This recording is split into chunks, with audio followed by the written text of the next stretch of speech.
Now that the election results are finally in California, a state that takes a notoriously long time to tally everything up, Golden State Democrats are a little worried about a clear right-wing shift among voters who used to be dependable Democratic voters.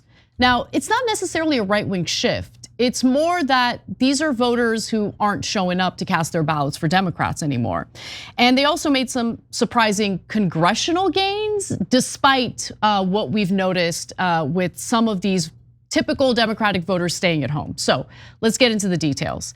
First, important to know that Trump flipped 10 counties red, and the state GOP picked off 3 legislative seats despite being vastly outspent.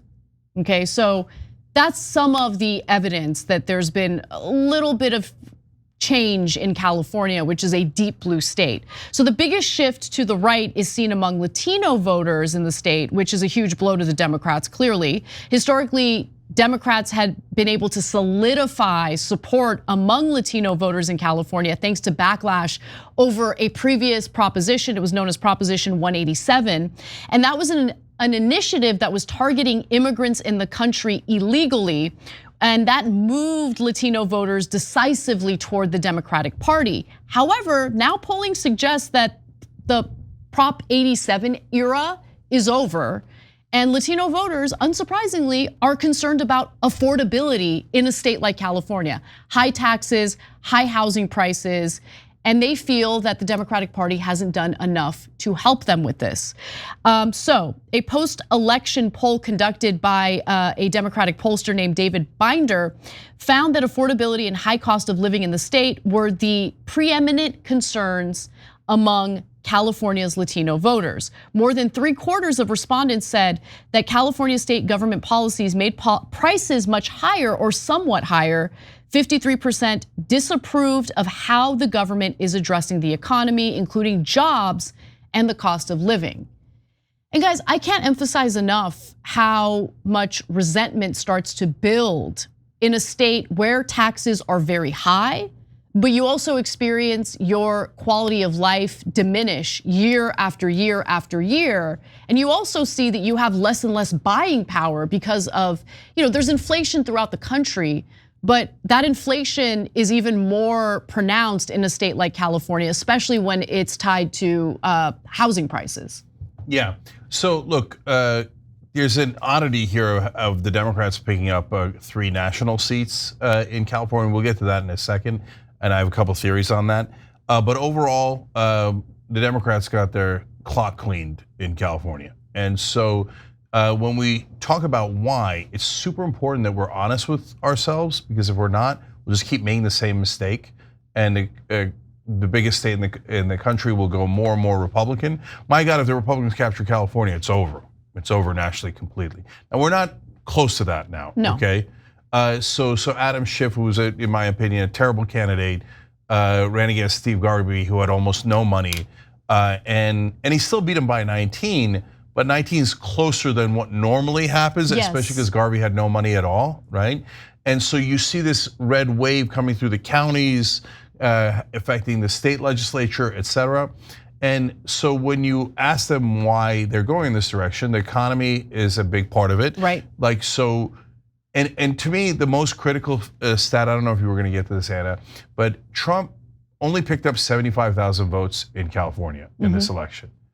But Kamala Harris, the Democratic leader, lost 1.8 million votes from Joe Biden. Yes, that's true, yep.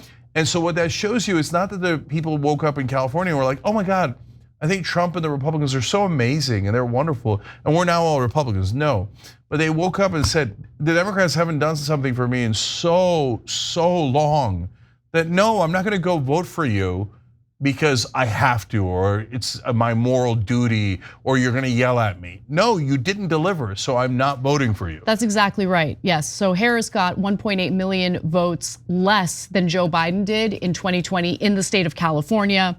And so, look, a lot of this has to do with people who just didn't feel motivated to show up and vote. Some people, like myself, did show up and vote, but I did not vote for either presidential candidate. And so, huge swaths of Latino voters specifically decided, I'm not gonna vote for a presidential candidate here.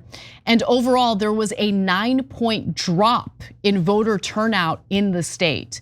Now, a Republican consultant by the name of Mike Madrid says, I really want people to understand that the lack of voting, the lack of civic engagement is in and of itself a political statement. I totally agree with that. He continues, they finally left the bad relationship where this person is telling them over and over, I understand you, I get your needs, I hear what you're telling me, but then does not produce over and over and over again. Now they're finally saying, you know what, I'm out. And then the final statement from Mike Madrid is, in many ways, that's worse for Democrats. And this is so true. They really do have a hill to climb here, because they're not going to be able to get those voters back until they establish trust. So there's a really big burden on them, especially when the primary driver of affordability is housing. It's not like you can solve this by the midterms. And so this piece focuses on the uphill battle for Democrats in the state of California leading into the 2026 midterm elections. And by the way, in 2026, California is electing a new governor, thank God. So we'll see how that all plays out. But there are the ballot initiatives as well, because I think that's where it's become abundantly clear that voters in California have reconsidered their more left-wing positions on certain issues. So California voters actually approved 8 out of the 9 general election ballot measures endorsed by the state's Republican Party. The 9th, they just remained neutral on, and that was the one that would amend California's state constitution to protect gay marriage. Also, Prop 36, which imposes stricter penalties on some theft and drug crimes, easily passed with 70% of voters in favor of it. And that reversed a decade-long trend in the state of California that embraced criminal justice reform and basically went against the more tough on crime policies.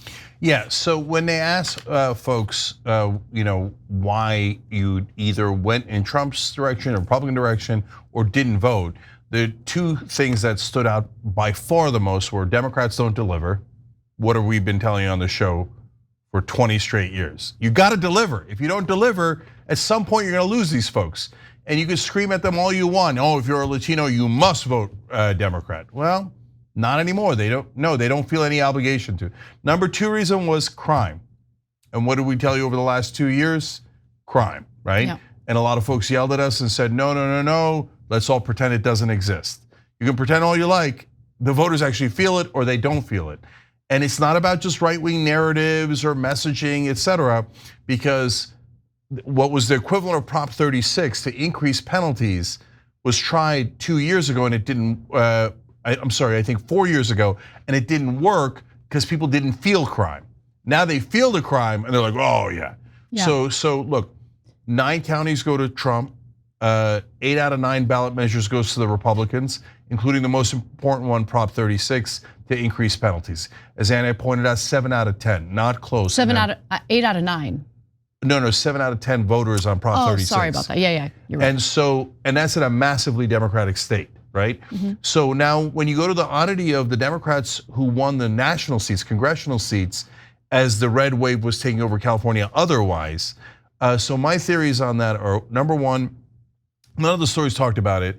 But we always talk about it in the red states, and we never talk about it in the blue states, even though people acknowledge, oh, the blue states do it too, which is gerrymandering. So I don't know how much of a factor that was, because all of the articles are religiously avoiding it. Yeah, I'm gonna get into that actually, real quick, because I looked into it. But before I do, I have to give you this. I've never read a quote that resonated with me more than this one does, so I'm gonna read it, okay? So Jessica Milan Patterson, who's the chairperson for the state Republican Party, says that the voters' approval of things like Prop 36 was a sign that voters were increasingly agreeing with her party on ideas, that the first step to bring them over to GOP candidates and eventually identifying as Republicans themselves. That's not the part that I completely agree or resonates with me. This one does. You don't get red-pilled overnight. It's the issues that affect your everyday life first, and then you connect them with people, and then you connect it with a party. That is so true. And that is what I was trying to get across to people.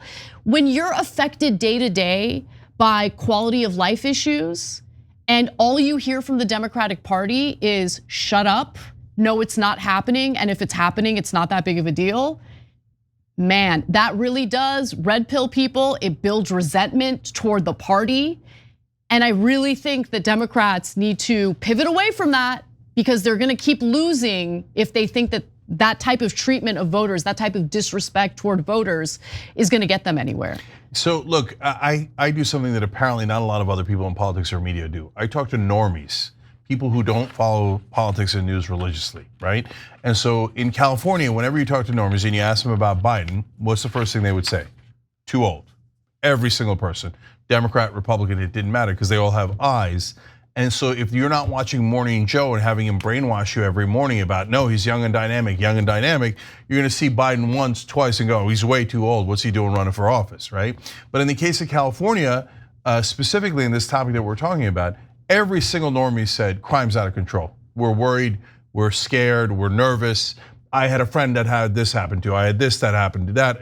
So you see it in the stats, you see it in the anecdotes, you see it in every single normal person that you talk to. So when our side said no, they're all being nervous Nellies for no reason. They're imagining it. What it did was it doubled down on their anger towards Democrats. Because they said, number one, I'm angry at you because there's crime and you're not doing anything about it.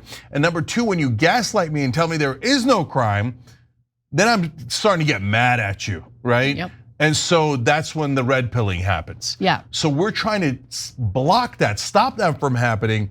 And you've seen some of the fights that have happened on our side. But so let me get back to why the Democrats is the national level one in California, because one is partly gerrymandering. Anna, you said you were gonna get into that. I don't know if you've got more on that. Secondly, we had way more money than the Republicans did in California. So we were not only able to spend more money on ads, but we got out the vote better. We did same day registration. And some of these we barely won by like 800 votes and 160 votes, et cetera. And so we did a good job with that and had more money, but finally the issues mattered, because none of them ran on democracy, none of them ran on what the Biden and Kamala Harris ran on. Correct. They all ran on three major things. One is get prices down, okay? Like kitchen table issues, economic issues. Number two, abortion. Abortion made a huge difference in California, and it made people reluctant to vote for Republicans on the national level, because we know abortion's not getting taken away in California, but we're worried it might get taken away nationally if you send the wrong people to Congress. By the way, California voters, that's super rational. Way to go. You voted at the local level in the way that you want, but at the national level, you did the right thing by voting for Democrats so your abortion rights don't get taken away, in my opinion. And lastly, and this one's super important, they all ran on pro-Prop 36. Yeah, they did. They all said, let's increase the penalties for crime, and they won. So they were able to take that wave of Prop 36, and instead of trying to fight against it, it would have washed them out. They joined it so that they could actually win, because they were, not because they're bad guys, but because they were actually addressing what their voters wanted. Exactly, you're exactly right about that. Thanks for watching The Young Turks, really appreciate it. Another way to show support is through YouTube memberships. You'll get to interact with us more. There's live chat emojis, badges.